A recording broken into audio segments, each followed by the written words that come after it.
All right, so I'm going to present a case. This is probably my worst case that I had over the past 15 years. We've done about 160 alcohol septal ablations over that time point. This is a 77-year-old female with severe COPD, asthmatic component, hypothyroid, hypertension, sleep apnea on CPAP, diagnosed with severe HOCM 6 months prior to admission, long history of COPD and multiple previous admissions for COPD exacerbation, now on chronic steroids. So I'm painting a pretty morbid picture. We'll talk about that. So 2 months prior to admission, she was admitted for heart failure with congestion.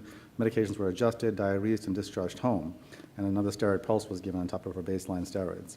Her cardiac meds included Kaline SR 120 QAM. She really couldn't tolerate beta blockers, Lasix 40 QD, and disopyramide ER 150 BID back when we had the ER formulation. Non-cardiac meds included prednisone and Synthroid.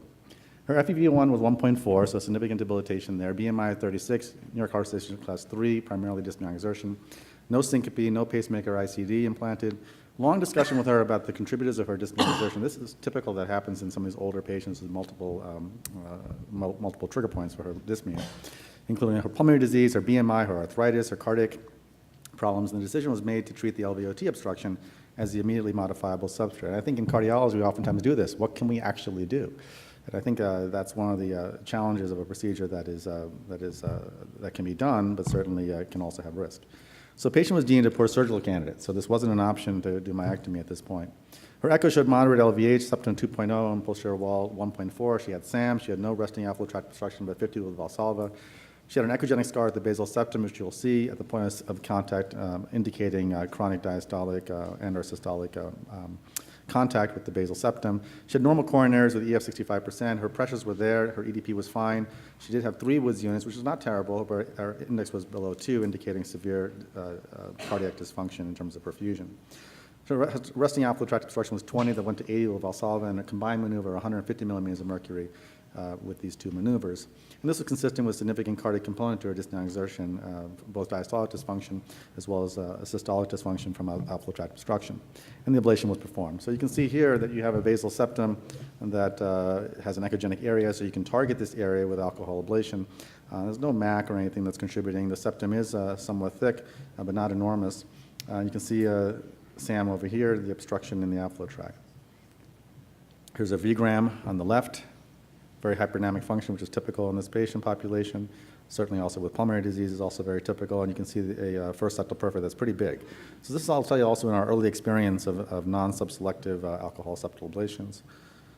So we at that point, we're at the phase where we would really ablate the entire first septal as the initial literature was. And so you can see the first septal perforator. This is a cutting balloon, and you can see that septal perforator goes to the basal septum, but probably also a little bit to the mid-ventricle, as you can see there. And after the alcohol ablation, you can see that septal perforator is gone. The patient did well. This is also in the days where we had transvenous pacers from the leg. We now do them from the neck with a screw-in active fixation lead for earlier ambulation and longer monitoring. So this is a cutting balloon. She got 1.8 cc's of alcohol, which I think is appropriate amount of alcohol for this kind of a septum. Maybe it's a little high compared to today, but still relatively low. Her MCE confirmed good location, no distant territories. She did have complete heart block for 15 minutes that did resolve. Her final outflow tract obstruction was no resting of provocal gradient, so she had an immediate surgical-like result, as Dr. Srihari sitting here would like to say. TVP was sutured in place, A-line angi-sealed, and transferred to CCU at noon, pain-free. So her 11 a.m., right when she's still on the table finishing up the case, her CK was 287, so that's pretty high initially.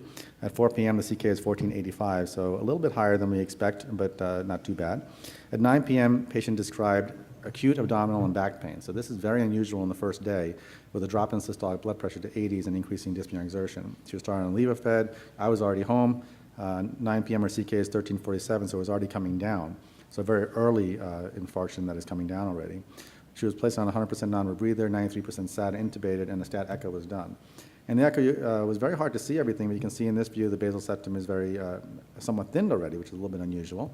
And you'll see also in the subcostal, this was the only view that showed a VSD of the septum. And again, this is within less than 10 hours of the procedure, 9 hours of the procedure. Very unusual. So post-procedural course, she had diagnosed with acute VSD at 9:30. TVP pacing was now 100%, certainly a bad sign. At 10 p.m., she was taken to the cath lab for a right heart cath and balloon pump. I did that. This is not in the area where we did a lot of impellers at the time. Her blood pressure increased to 120 on balloon pump, so it looked good initially with an RA pressure of 15. At midnight, she was taken to the OR. So we moved very quickly for acute VSD repair. On report, patient on chronic steroids, friable tissue noted throughout.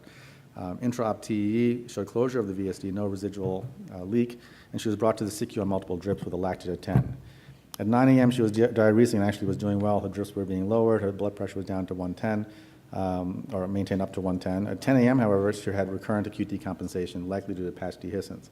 And as was typically seen in these types of cases, this kind of comorbid patient, the patient's family typically does not have the reserve to keep going on these kinds of patients, and the patients made DNR rapidly and expired at 10:44 a.m.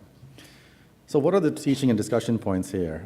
This is a case I regret, and I'll talk to you why that is. So alcohol ablation is for patients with comorbidities that contraindicate myectomy, but really doesn't mean that all patients who are denied surgery should get alcohol ablation. And this is sort of the high-risk PCI situation, or everybody learns this when we do procedures, that there's some patients that probably are too far gone or have too high risk.